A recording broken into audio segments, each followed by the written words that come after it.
Welcome to Almost Here, Round the Corner Future Technology podcast with Richard Jacobs. Future technologies poised to transform our lives for better or worse are the focus of this podcast. Almost here means these technologies are now here and starting to be used, or just around the corner, from Bitcoin to artificial intelligence, 3D printing, blockchain, virtual reality, and more. Hello, this is Richard Jacobs with the Future Tech Podcast. My guest is Himanshu Misra. He's a senior data scientist at Branch Messenger, and the website is branchmessenger.com. So Himanshu, thank you for coming. Hey Richard, thanks for having me. Pleasure to be here. Yeah, well, if you don't mind, tell me, what's the premise of Branch Messenger? What do you guys do? So at Branch Messenger, we are very passionate about transforming the workforce management landscape using the latest advances in the technology. We are creating a mobile-first workforce management platform with various product offerings using which our end users, which are hourly workers, can be more productive. And for our enterprise customers, we are building products with which they can attract and retain the best hourly workers by providing employees predictability, flexibility, and engagement. Specifically, so you're working with hourly workers. Yes. You said they make up a large percentage of the workforce. So what are some, is it problems that companies have in managing their hourly workers, or is it problems that hourly workers themselves have in doing their job? Correct. So the way I was trying to explain this was that first I'll go through like these are some of the pain points, and then show that how Branch can help solve those issues. Like what features, what specific product offerings do we have that can resolve specific problems. Right. So what are the specific problems first that you see with hourly workers? So yeah, as I mentioned earlier, our end users are hourly workers, which constitute about 60% of all workforce in the United States. And before starting Branch, most of us, including our founders, had experience working as hourly employees. One of the pain points that we observed was the inefficient process of managing shifts, which basically, if you work in a retail store and you're an hourly employee, the way usually it works is that your manager puts up your schedule on the notice board. You go and take picture of it. And then whenever you have shift, you have to keep referring to that picture. And in case you want to trade your shift with someone else, there is a very inefficient process of, calling manager, calling everyone to check who is available, who is not available, and then figuring out who is going to replace your shift. So this involves a lot of hassle for the hourly workers. Another thing is a lack of financial predictability for hourly workers, which is basically that most of the scheduling which organizations use, they are based on very strict scheduling rules, which goes something like that. In a week, for Sundays we need 4 cashiers, for Monday we need 3 cashiers, and for rest of the week we need 5 cashiers, and so on. So these are the simple rules which organizations make, but they eventually lead to scheduling, building schedules which are very inefficient, and people get called off saying that we don't have much of customers today, so you can just not come to the work. Now this brings financial unpredictability for the hourly workers. So these are some of the pain points which are prevalent for hourly workers across the United States. And with the Branch, we are trying to solve all these. For our enterprise customers, their challenges are like how they can retain or first of all hire best hourly employees. How can they retain them? How can they engage with them? And so we are offering a set of products using which they can do all of these things. And so for instance, if I'm an hourly worker and I need to take off because I have to take my kids to the dentist, what process do I have to go through now, and how will the process be different with your workflow? Correct. So now you can just, let's say you have a shift today at 12 p.m. and at 10 o'clock you decided that you have to go to this doctor's appointment. So you can just, on our app, you can go and say that you will not be able to make to the work. And that shift goes to a store-based timeline where your manager, once he approves that it's okay that you cannot come to work, and anyone can come in and pick up that shift for you. So you don't have to call anyone, you don't have to do anything, just post your shift. And once your shift is picked, we send you a notification that your shift is picked. And then you can easily go to your dentist appointment or doctor's appointment. Well, what if you post it, but there's not enough people to pick it up? What happens then? So in that case, we have something called, so let's say that you work in a store where there are not sufficient number of people, but your organization is using branch messenger. So we have something called shift flexibility, which what it allows you to do is that you can hire, like a store can hire employees from nearby stores. So let's say that you work in a coffee shop and there are 5 coffee stores of the same company around you. So anyone from those coffee stores can come in and take your shifts as well within an organization. So with shift Oh, that flexibility, helps. Okay. yeah. So like let's say there is a shortage of hourly workers at particular store. Other stores can offer, like other employees who want to maximize their income, they can pick up your shift and come to work. Okay, that's great. All right. What other solutions do you have? What's common? Correct. So like imagine I'd like to describe a use case. So if you're an hourly worker and you want to use Branch, you can simply download the application on iOS or Android. And after setting up your profile, you can upload picture of your schedule and start receiving notification about your shift and track your income. So after your peers sign up, like let's say you work in a store and after your peers sign up, you can trade shifts with them. Or if your organization is enrolled, you can even trade shifts with people from nearby location. And we have a communication application called Branch Chat, using which you can communicate with peers and managers about the work, if in case you need to communicate. So you don't need to figure out like what's the number for this person, what's the number for that person, and call them. That you can avoid all that. And once your organization starts using the application, we can provide you an option to accept shifts from nearby location, which can maximize your income. And we have an AI-based scheduling. What it tries to do is optimize the scheduling based on your availability and preferences. So you can get shifts you want, not what managers think you should work on. And with that flexibility, manager is happy because his demand is getting met, and employees are happy because they get the shifts which they want. And Are also we there are rolling settings in there that will yes. prevent someone that's part-time from doing full-time work, or Yeah, there are definitely. other So we have settings that we have option of customizing it based on the roles.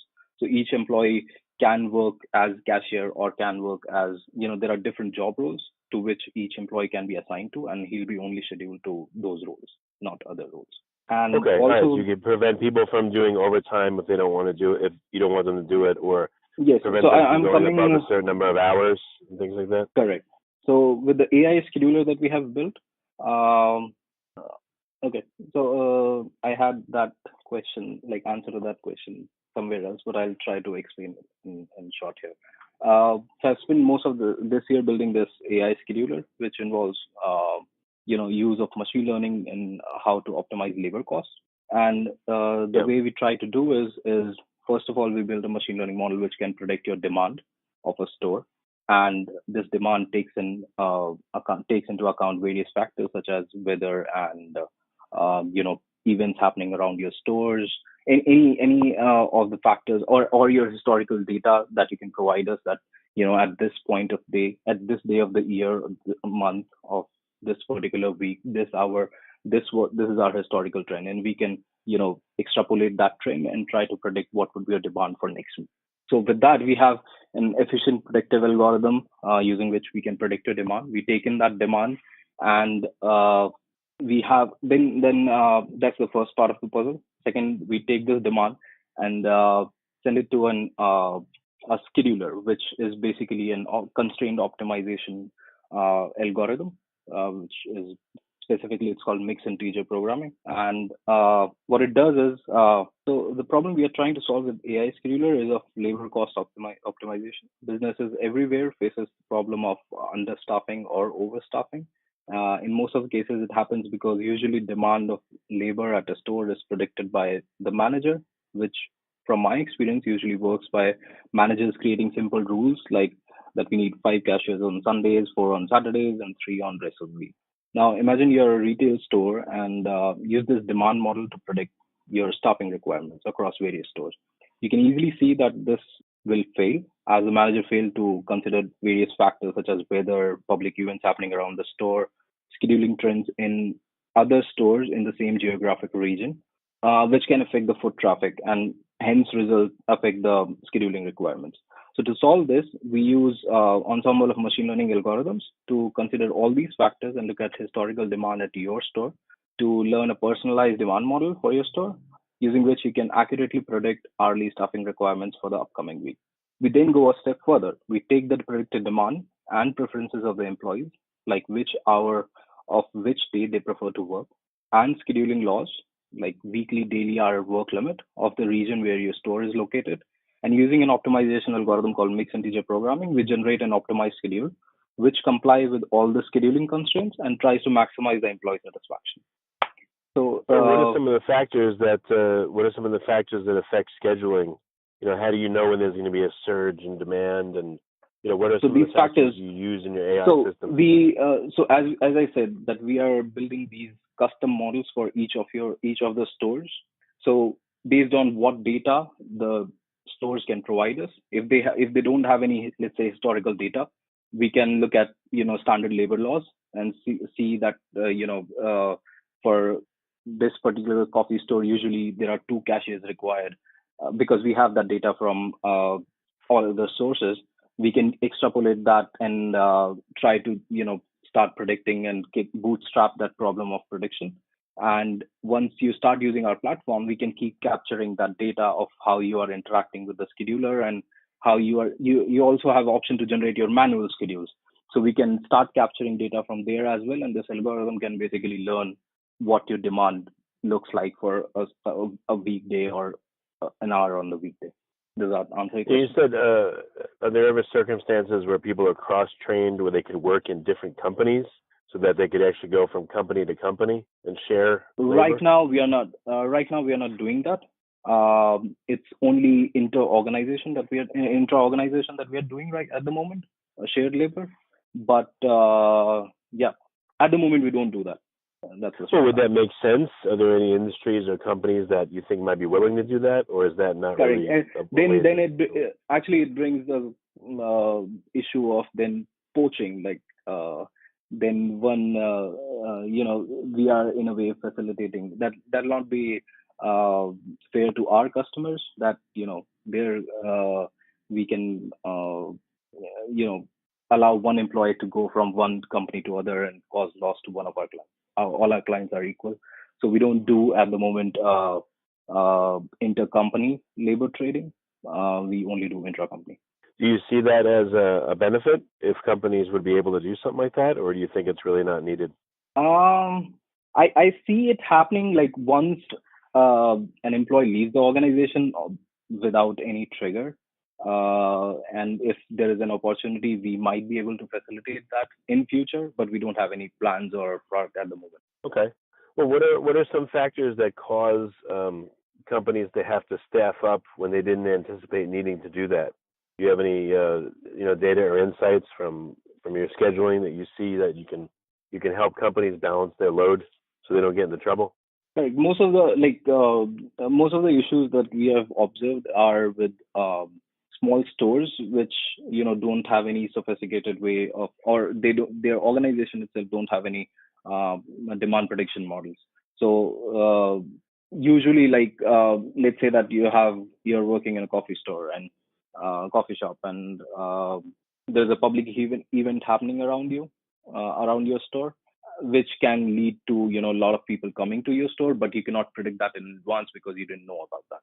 So these kind of factors we try to capture in our scheduling. We look at public data sets, we look at Twitter feeds and things like that, and then try to predict like how much foot traffic can you get in a store at a particular day. Okay, so if there's like a festival going on, that could that's an example. That's an example. I mean, you can think of it as in terms of weather also. Let's say that you are a coffee store, and if it's a hot summer day, there are chances that more people are going to come for cold coffee, right? So, but as a manager, you just have these hard-coded rules where you say that I need only 3 cashiers on Monday. But if a Monday is a hot day, or 3 coffee barista on a Monday. But if Monday is a hot day, you definitely would need more people. More baristas to serve more people because it's a holiday. So, but at the moment, what we are seeing is these kind of models do not exist in the industry, and we are trying to bring it to the organizations. Okay. What other factors do you see that influence how many people will come into a business? So I'm sure holidays, whether it's raining or it's sunny or if it's hot or if it's cold. Like you said, local events, festivals, things like that. What else do you see that influences? And then this kind of stuff? we are talking to organizations, and we are trying to get the historical foot traffic data. So some organizations, some of our clients, they capture foot traffic, like how many people entered the store. So if you go in a typical retail store, you would see the automatic door opener, right? So that can track how many times it did open during the day, and that's based on like what type of uh, uh, like was it a vacation or what type of weather. We can correlate all these factors together and try to predict the foot traffic, which can further lead to predicting the demand at the store. And let's say that and we can even customize these models to specific company requirements. Let's say that you have a new product offering coming up, and in past we have seen that whenever you offered a new product, you expected 15% more customers to come to your store. So we can take those factors into account and try to predict a better optimized demand for your store. Are there other factors you've seen that were surprising to you? Like, have you looked at a lot of different companies' data, and I'm sure you would see things because you're looking and because you have access to a lot more data than other people do. Like, what have you seen? The only data so far we have got are the sales data, foot traffic data, scheduling data, weather data, and local event data at the moment. So there are trends, but I don't know. They are very company specific, and that some companies when they offer certain products during the year, let's say you offer the new coffee in your store during September, then you can expect 15% of increase in your demand in terms of labor. So yeah, I don't know how specific can I be there in terms of naming the companies and what trends are we observing, but yeah, those would be the factors. Well, that we are looking at currently. what's your dream data? What do you wish you could get that you don't have right now? I think so. Let's. This is a theoretical answer, but we don't have this data, and let's say that we are Waze, right? Let's say we acquired Waze at some branch acquired Waze at some point of time. It's already acquired by Google, but let's humor the fact. So if we acquire Waze, we somehow have this traffic data about how many people are present or driving in a certain region, right? We can aggregate this data. What's the vehicle traffic at a certain location? And once we have that information, we can use that as a factor to predict the demand as well. So if there are a lot of people in an area driving because of some event which we did not capture through our public event data, we can look at these different sources of data to predict the demand at a store. Well, you might, if Waze has an API, you could plug into that and get that data, without having to, own the company. Maybe that's available. But what's on your wish list of data in addition? So traffic data. What else? What the main predictors we have figured out are these data sets which I have mentioned. But we are always looking for partnerships and trying to figure out what other data sets can we use. Okay. All right. Well, very good. So what stage are you at? How many companies are you working with right now? And, what's the plan for the rollout of more? So we have our customers in retail, call center, restaurants, hospitality industry, manufacturing and facilities, healthcare, pharmacy, banking, travel. So yeah, we are in healthcare, higher education. We have clients everywhere. Most of our user base is are the organic users, which are hourly workers whose organizations are not affiliated with us, but they are using the application to track their shifts and track their income, and use branch pay, which is our same day pay application, where you can get access to your pay without waiting for a bi-weekly paycheck. You can get access, like you worked a shift today and you can get paid today for that. So Okay. we have so most of our users are basically hourly workers, and we are doing pilots with a lot of companies. You can go to our customer page to figure out like what customers are there. Okay. Well, very good. So, what's the best way for people to find out more and to do an evaluation with you to see if their company, could be helped by your service, and get in contact? So we have a website called branchmessenger.com, and we have an application on iOS and Android. You can download the application. On our branchmessenger.com, we have a chat window where you can ask any specific questions you have, or any specific question for a specific department you have, like in terms of pricing, for sales, for any, if you have any technical question, you can ask there as well. Okay, very good. All right. I guess that's it. So yeah, tell me any other questions or things you want to mention, or do you think we've covered everything you're doing? So I had some content on the AI scheduler, which we have created, and basically mention how it's different from other product offerings which are in the market today. All right, And tell me a little bit about that, and then there are a couple of AI projects which I've been working on. I can mention them as well. So, Sure, tell me about them.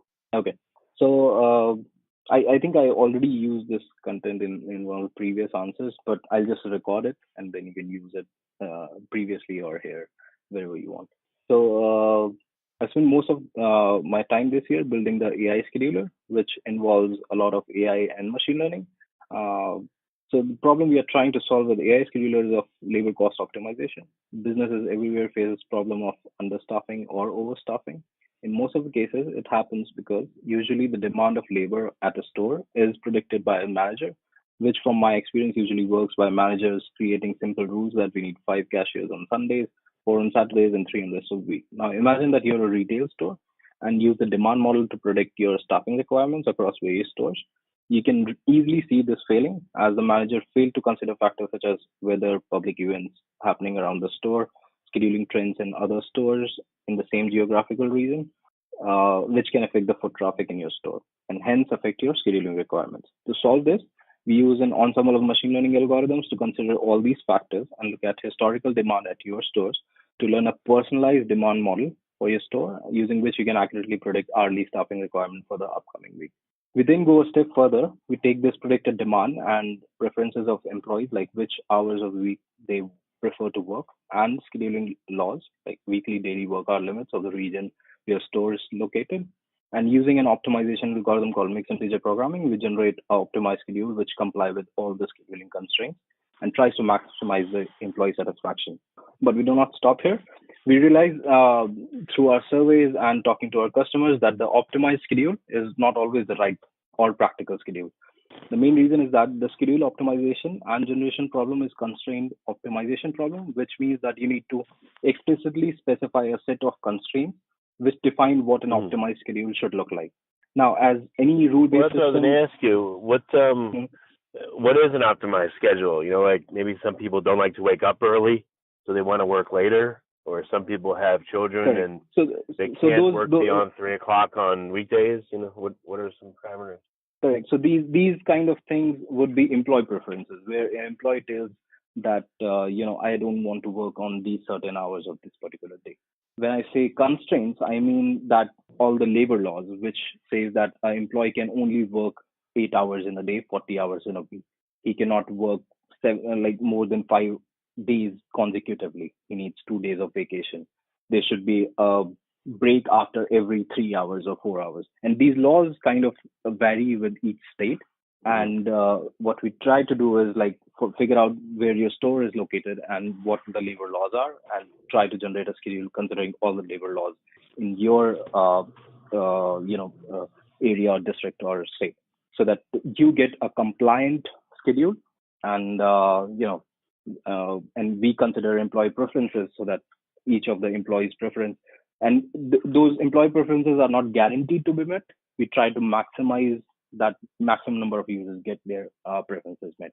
But it all depends. First priority is to meet all the constraints, which are the labor laws and your demand.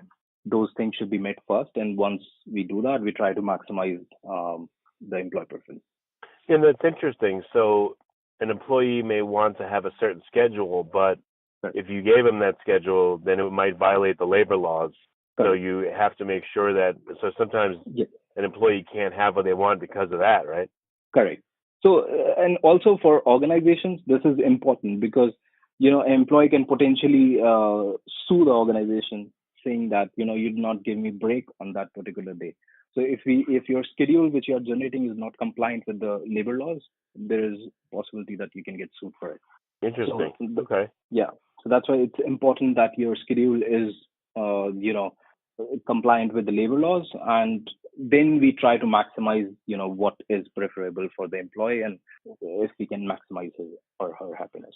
So what are some examples of schedules that are different than normal that the employees really like? What are some examples? So let's say that this is a very recent problem that we have faced. The labor law says that in a day, you cannot work more than 8 hours, right? But if you just quote this particular rule saying that do not schedule an employee for more than 8 hours in a day, it over the period of 24 hours, you can get multiple shifts of 2 hours, like 4 shifts of 2 hours after a gap of 3 hours. Now, this is in compliance with the labor law, but it's not practical enough for the employee to, come back to the store for 2 hours after every 3 hours, right? Right. So when the employees tell only schedule me for between 12 to 6, and you can give me 8 hours between that, and all the shifts should be continuous. If he tells us that, we can generate, we can schedule that person between 12 to 6 and generate a consecutive shift of 5 hours, 6 hours, or whatever amount he or she wants. That would be, I guess, an example of what a practical schedule is. Like, despite the fact that you are following all the labor laws, that schedule which was generated, which had gap of 3 hours between every shift, was not practical enough. And another thing I thought of is, what if you have, 50 employees at a given location? It would be very hard for a human being to say, all right, these are all the requirements, these are all their desires, and boil all that into a schedule. So all the requirements and desires are inputted on the branch messenger app by the employees themselves, for themselves. So like every person can go and enter their availability, and so that manager don't have to keep track of like who is available when and what shift they want to work on. We can automatically take all that data and give it to this algorithm. It can try to maximize, the match everyone's preferences to the best of its ability. Yeah, that makes a lot of sense. That would make it a lot easier, because otherwise, also too, if you have an algorithm doing it, then it's harder to say that, oh, this manager likes so and so more than me. Exactly. He's favoring that person. You remove that bias as well. I mean, so we don't have any option where we can prioritize one employee over other. It's just that once you get number of, the only thing a manager can do is assign roles to people. So if he can assign a person to role of cashier or delivery person or a helper or stocking boy or whatever he wants, and then the scheduler automatically takes in and generate a schedule for each job role. Well, what about people that are cross-trained, and you have a shortage in a cashier position, and you have no cashiers, but you have like this person that is also trained to be a cashier and they can fill in temporarily? Does it look for those kind of opportunities? Can you program that in? So that responsibility would be on manager. If he can assign role of cashier to him, we can schedule him. Well, why not have the system that points out, okay, all right, your store, for some reason, chronically, you're running short on, people in this department. So we recommend that you cross-train to ease this problem, because this problem comes up with you every month. You have like a couple. A recommendation of cross-training is something that like the managers can. We have an admin dashboard through which managers can monitor how their workforce is performing and how their scheduling looks like. They can track these trends where they can see that one department is understaffed, another department is overstaffed. The only thing is that we at branch don't recommend them to do that. They can choose the decision to hire from other stores. They can choose to cross train their workforce and whatever they want. So we provide sufficient analytics to them so that they can figure out these trends, and then they can we can let them make the decision what is best for their store. Well, why not tell them best practices as well? In case they don't think of it, then you could help them. The software could say, hey, I recommend this, I recommend that, try this, try that, Correct. We can potentially do that, but at the moment we don't have sufficient amount of data to, exactly like provide solution. And also another reason is we are working in such wide industries. As I mentioned, we are in retail, we are in healthcare, we are in higher education, and all these different domains. And different domains have different set of practices. And figuring them all out, like what should be the best for everyone. At the moment, I think that's not our priority. We're trying to, at some point of time, we can potentially do that with our data, but we don't have that right now. Okay. Like to figure out one standard, like you cannot have one recommendation for everyone, right? And you cannot have like decide these are the 5 recommendations that I can suggest to everyone in different industries. So I think that requires much more sophisticated analysis, and we're not there yet, I think, and we are not ready to do that as well. We have other goals at the moment, but I definitely think that with the data we have, we can, instead of being predictive, we can be prescriptive as well. I mean, we can, once we predict that, you're going to have shortage of labor in this department, we can prescribe them some options that, they can take to avoid that. Okay. So last question, what's ahead for the next year? What kind of new developments are coming? Correct. So I'm currently working on a deep learning project. And it's a very interesting project that was not possible, I guess, 10 years ago. So on our applications, users can basically go and upload an image of their schedule, and they get notified about their shifts based on the schedule, right? So far we have been parsing these schedule images with the help of human transcribers who go through each uploaded schedule image and fill out a form with information about user's shift. This usually takes about 15 to 20 minutes for each image. So to provide a better user experience, so that like as soon as you upload your schedule, you have notifications and everything parsed out, and all this data is in the system. People send an image of their schedule. Why not just have an app or a web form where they touch or click the day of the week and the hours that they want to work? Why not do that? They can also do that, but that's actually most of our users are early workers. As I mentioned, they are not organizations, and organizations which are not using branch platform and don't have a mobile app to like provide all these functionalities to early workers, we want to include them. Okay, yeah, because this seems like it could be an app. This could be a white labeled app on a smartphone, and then the employees that work for a certain touch the schedule that they want and automatically get submitted. There's no pictures, no nothing needed, So for that, each organization has to develop an app, right? We don't want them to do that. No, but you can have your own app. Why wouldn't you use your own app and you just white label it? Like you put the company's logo on top of it. Right. Because give that people logins, requires, and then they do that. So imagine that you got your weekly schedule, right? And these are 7 days of shifts, and you have possibly 8 or 9 shifts in a week. We have noticed this that when we ask these early workers to input all that information into forms, they don't do that. The rate of doing that is very less. So we need a better user experience. We want them to face less hassle. So if they just click a picture of the schedule and we can parse it for you, then there is more acceptance to that kind of user experience, I guess. I see what you mean. It makes it easier for them. I gotcha. Correct. So it's more about the user experience of how they are getting to that particular notification state. If it's too much of work for them, they won't use the app. In short, I got. I mean, no one wants to go to enter 9 or 10 shifts every week when they get the shift. So to improve the user experience, we allow them to just upload the picture. And right now, the way we do it is like these human transcribers. They go to each of the image and parse out all the information into a form. Now, what we are trying want to use like machine vision or something to do it instead, right? Yes, we are trying to use deep learning to do all the stuff. Now, this might seem initially like a simple optical character recognition or task at the beginning, but it's much more complicated than that, because you have to understand the structure of the schedule as well. Because it's like each shift is assigned to a user, and to on a specific day at a specific time. So you have to parse out all these information.